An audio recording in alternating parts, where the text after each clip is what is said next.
Hello everyone, my name's Lisa Otis. I am with an organization called the Wild Ones.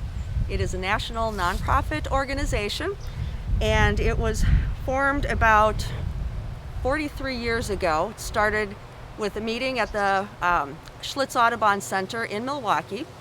There were 9 individuals that just embraced the concept of, hey, let's put native plants into suburban yards. And so they kept getting together, doing more research, getting more interested, and then they decided to create an organization. And that was the birth of the Wild Ones in 1977. More members were added, more chapters were formed because of the number of members. So it has just kept growing since then. It really took off in 1990 to 1995. 1990 is when the first, I believe, first national annual meeting occurred. So they've been slowly evolving, or actually pretty quickly evolving, into a really great organization. I am a little biased because I do happen to be a president of one of the chapters. Menomonee River area is our chapter. There's also in this area, and speaking of the area, we are in Port Washington, Wisconsin. We are a block from Lake Michigan, the western shore of Lake Michigan. And just an important piece about this area is it's a major migratory path for monarchs and for a lot of birds and all walks of birds. So it's a really important area. So we're here today to look at a project that's happening in the community. And I'll talk a little bit about that in a second. Just wanted to give a little more talk on Wild Ones. Our mission is to encourage and educate people to plant native plants. There are a number of Wild One members that have written great books. Dr. Doug Tellamy, he's an entomologist. He has written 3 or 4 books. I have one of his books here, Bringing Nature Home. He's just been instrumental in doing research on his property in various places. The behavior of insects, that's what he geeks out about. And what he is saying is that in order to support those insects, you need to have native plants. The native plants will support a greater biodiversity of pollinators and birds. The different plants that you put into your yard are just going to attract many, many more of these pollinators and birds, which then of course moves up the food chain. Planting an oak tree, it's like over 500 species will go to that oak tree. So that's what our mission is, just to try to get people to understand the role that native plants have in our environment. And right now our environment is pretty unhealthy, so we need to help make it more healthy. And planting native plants is Doug Tallamy's message, bottom line. Just do it. Get rid of grass, plant native plants. Another woman, Heather Holm, she has done a couple of books on birds, or on bees rather, and she does have a current webinar out on YouTube with a presentation she gave last week. She has written 2 books. I have one of those as well. And I have not really seen much of her second book, but she has a book that is directly coincide with native plants. It's called, I'm looking for it here, Pollinators of Native Plants, Attract, Observe, and Identify Pollinators and Beneficial Insects with Native Plants. Neil DeBow is another honorary lifetime member. He owns Prairie Nursery in Madison, Wisconsin, and he only sells native plants, seeds, plants. He has been a big advocate and someone who's done something about it to create a business that can supply people with those plants.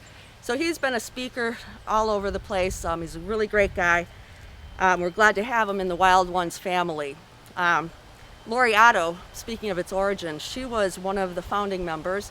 She was a very proponent and outspoken woman, especially for the earth, for ecology, for getting rid of pesticides. She was instrumental back probably in the 70s, I think, in banning some of those really bad herbicides, insecticides. So couple of things I just wanted to say, that being a member of Wild Ones, and I'll speak about our chapter and national, we have monthly programs to educate. We have, in the summer, spring, fall, we do yard tours, outdoor programs, so we can actually go out and among the native areas. We also have a national website that you have a member access to. National does publish a quarterly newsletter, and they just won and I'm not sure what the accolade was, but they did get some national recognition for the quality of those newsletters. Also, National does a Seeds for Education program where seeds, money, resources are donated to schools to help plant native plants and put in prairies or woodlands. Let's see, what other good things can we do? Oh yeah, and National is now putting together native plant plans for yards. So their goal is to create like 4 of them that hit 4 different areas in the country. So that's going to be up and coming. It's really exciting. You also receive invitations to plant rescues when people are moving, changing, whatever the case may be. We go and we dig plants, rescue them, which helps to fill our yards. And also it's a great way to share with neighbors and others, family members, to get things going. So there are, and 2, our chapter is, because of COVID, here we are, right? We are doing online recordings and posting them to YouTube. So we've done a Zoom meeting and we've done a couple of yard tours, and we have another program coming up. It'll be a presentation at the end of October. All right, so I guess that the main thing I want to say is plant natives, plant milkweed, plant oak trees, try to get natives into your yard somewhere. Reduce the grass, get rid of floodlights that stay on all night. Those are really bad things for our nighttime pollinators. And it's pretty simple, plant native plants. So let me talk about why we're here in Port Washington today. There's a program, and it's sponsored by the Western Great Lakes Bird and Bat Observatory, for short the Observatory, and a project that they have initiated. I have with me Jill Kunzman, and Jennifer Phillips, Phillips Vanderberg. Phillips Vanderberg, yes. These are 2 members of the Observatory. I've known Jill for a long time, 4 years actually. That's a long time. It is a long time. We've partnered together, Yes. her organization and Wild Ones, for a native plant sale they do, World Bird Migratory Day. We've been present at the recently held ones. Of course, this year that was canceled.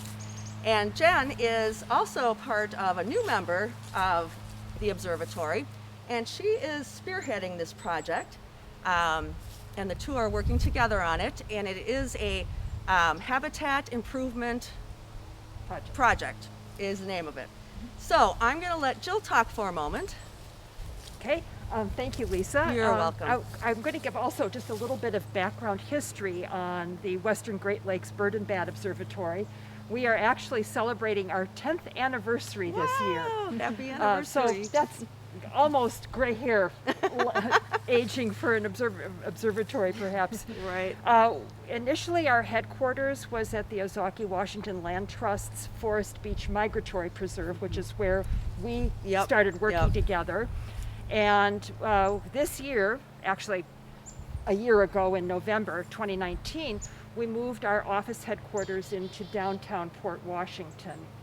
I've been a board member for about 4 years. I'm currently the secretary of the board, and I have been really interested in working predominantly with the outreach programming, the events that we do. So 4 years ago, when we were doing a World Migratory Bird Day event, which we've done every May, I said, why don't we do a native plant sale? Because it's natural, we need to get people to understand how important these native plants are. Symbiotic relationship, really. Yes, and that's where you came in, and we had great conversations, and you helped educate people at our World Migratory Bird Day, for which we're very grateful. This year, obviously, with COVID, things went a little bit awry, And we had already ordered a large number of plants from Agricole Native Nursery, which also That's a is great organization. It's a great Yes, organization. in Wisconsin. We've worked with them for a number of years. And I always put my order in like the 2nd of January to make sure we get all the things that we want. And we ordered a much larger amount of milkweed this year because I had been planning on really doing events that were circling around the idea of establishing native habitat for monarch butterflies and other pollinators. So we were able to cancel the native plant order because we just didn't see how we were going to responsibly be able to have a sale.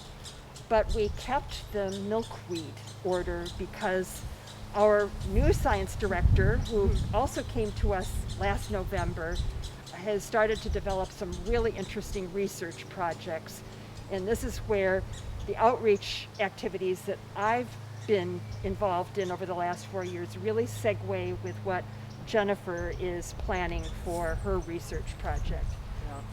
And I think, Jen, it would be really interesting for people to perhaps know a little bit about your background and what brought you here, because it's not just birds.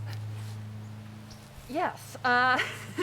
So after I started last fall, and one of the first things I was doing was trying to figure out what the strengths of the observatory were, and it really stood out to me the work that Jill was doing about native plants and pollinators was really awesome, but I wanted to figure out how that could fit into our research mission, because the mission of the observatory is really to forward conservation through coordinated research. So, and outreach, but those are kind of two related things, and we wanted to put them together. And so I started this project, the Neighborhood Habitat Improvement Project, which is really a project trying to get people to plant native plants and then studying the effects of that on insects, birds, and also hopefully water quality. So what Jill is referring to is, in my background, I used to work for the EPA in the Region 5, which is the region that covers the Great Lakes. And what I did there was work on water quality issues in Wisconsin. And what I realized was we could do a lot of the good work that we need to do that would help all of these things. So it would help pollinators and water quality and birds all at the same time. So I thought this project was just such an amazing opportunity because we can help people make the most difference they can in their community right where they are, and as kind of talk about biodiversity, right? Get all those pieces in there. And what's cool about this neighborhood, that this is one, so I happen to live in one of the neighborhoods that we're targeting, and what's kind of fun about this neighborhood is that it's really close to one of the streams that drains into the lake. So right now we're, like Lisa said, we're about a block away from Lake Michigan, and there's a little stream 1 block the other way that drains into the lake. So what we are doing right here really directly affects the water quality in Lake Michigan. And that's something that really resonates with people. But not everybody puts all the pieces together that, oh, the pesticides that you're putting on your lawn here, oh, that gets into your stream, and then that means you don't have as many emergent insects, which birds, which you might see in the background here, need to feed their young in order to have a bunch of healthy young nestlings and replace their parents. And we've lost about 1/4 of birds in North America in the last since 1970. And so we're trying to figure out what decisions can we do to reverse that, and what can we do in our communities that can kind of address all of these issues together. And that's really how this project was born out. You want to talk about some of the initial work that you did, the polling, the milkweed plants, because that's exciting to see it start to go. Yeah, so I was originally planning on having in-person outreach this year, but of course that wasn't one of the possibilities. So instead, what we did to start trying to figure out how to help the community plant more native plants, we asked them. So we sent out postcards to 1,000 households in Port Washington and asked them to fill out a survey. asking about what their opinions on gardening are, native plants, naturalizing their backyards, about wildlife, about a lot of things that kind of touch on why people plant native plants. And the big thing that I really wanted to know was what barriers they had to planting native plants. Like, why doesn't everybody do this? Why, it just makes sense to me, so why doesn't everybody do this? So Well, you're not alone on that front. so it just really opened my eyes to what other people see when they see native plants. And it was really eye-opening and really helpful to me to figure out what were the barriers. My neighbors now, my neighbor on this side actually participated in the survey, what they were seeing. And what we found out, the biggest barriers were not knowing how to care for native plants was the biggest one. And then that's followed by not knowing where to get them. And also one of the you could type in your own answers, and one of the most common type in answers was worrying about being eaten by deer, which is a huge problem around here, which I didn't know until talking to people and having them eat my goldenrod. Well, if it was Canadian, that's okay. They can have that. No, it was Ohio. Oh, The Ohio goldenrod. yeah. Anyway, see, living and learning. But it's been a really eye-opening experience, and just really a great one. And you can hear the little Really red-breasted nuthatches are all over the place. Yeah. So this is actually, let's talk about birds and this thing going on here, just as a side note here. So my husband and I moved in here in August, into kind of a classic suburban neighborhood filled with grass and non-native species. So you can look around and see most of the trees and bushes are non-natives.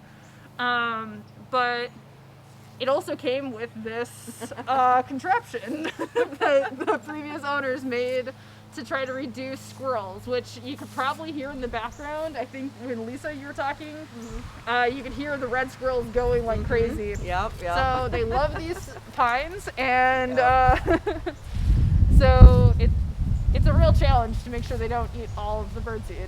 Yeah, And this I've kind of doesn't- given up on it because they're going to get it no matter what, so. At least this is entertaining to watch them try, Right. because it like spins and then they like fly off and Yeah, I have one of the Droll Yankee bird feeders that has the wheel that turns. Oh, it's funny. It is funny. So, good. Well, now milkweeds plants, part of the program or part of the initiation after your research. What did you do with those? So when we sent out the survey to everyone, we said if you fill out the survey, you'll get a free milkweed kit. So 4 different species of milkweed. In each kit, right? In each kit. Wow, that's awesome. So one of each. So people could figure out what works for them and have enough that hopefully could support a few pollinators. And we got a great response.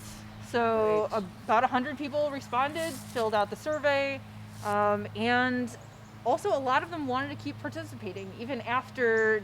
It's not just about the free milkweed, it's about staying engaged, Yeah, right. planting native plants, and with Jill's help, we've been getting the word out farther into the community and talking with the garden club, and got some more people who are interested in participating, and just kind of getting the word out and getting a group of people who can work together to increase native plants.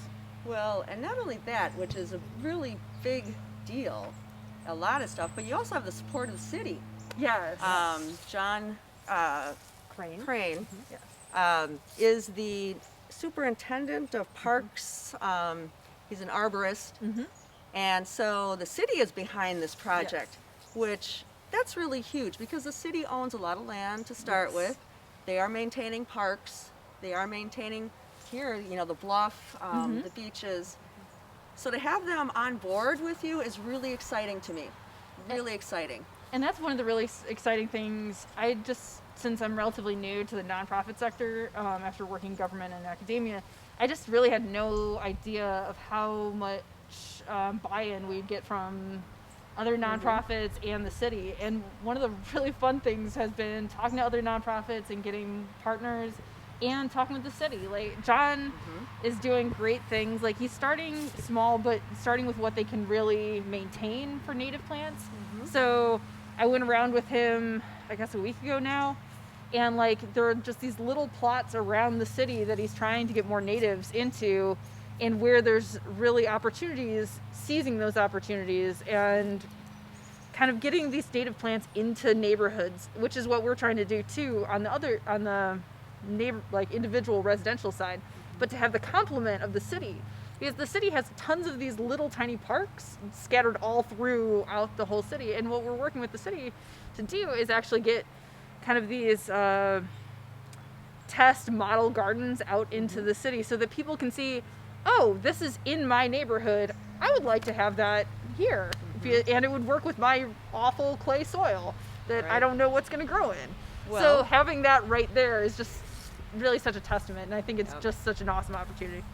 Well, and just going back to talking about natives and talking about clay soil, we're on the edge of a Great Lake. Native plants were made for that. They're native plants because they were here and they can handle those situations. Exactly. And so why would you go against what will work? We know it will work, and not add some to the yard, especially in trouble places. Well, should we start a tour of your yard? Yeah, that'd be great. Okay.